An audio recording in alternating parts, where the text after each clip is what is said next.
जान हो लभर तू का रखल हलू निजी हो, जब फोन करी त आवो ताटे बिजी हो।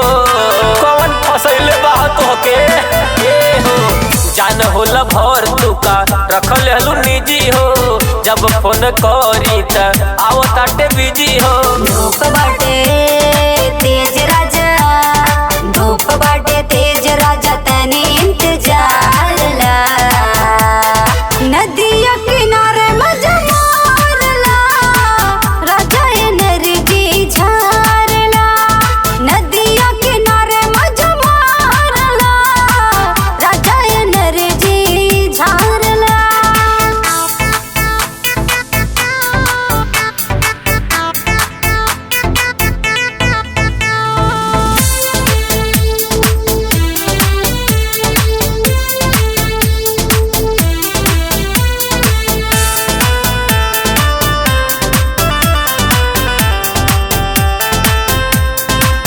देखा धूप बाटे तेज, बर्दाश्त ना होला।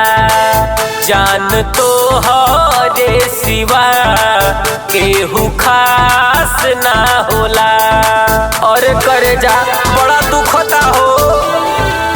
देखा धूप बाटे तेज, बर्दाश्त ना होला। जान तो हरे सिवा केहू खास ना होला। नैया चलावे मोना धीरे धीरे, बने हचकावे होए गिरे गिरे। तोसे मिले आइली खाली कहूँ प्यार ला, प्यार ला। नदिया किनारे मजा मारला, राजा एनर्जी झारला। नदिया किनारे मजा मारला, राजा एनर्जी झारला।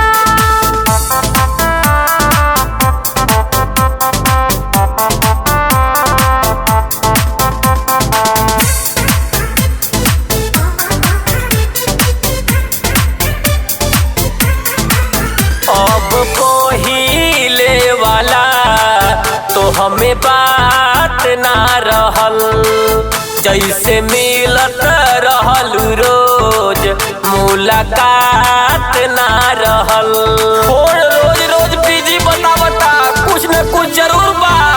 अब पहिले वाला तो हमें बात ना रहल, जैसे मिलत रहल रोज मुलाकात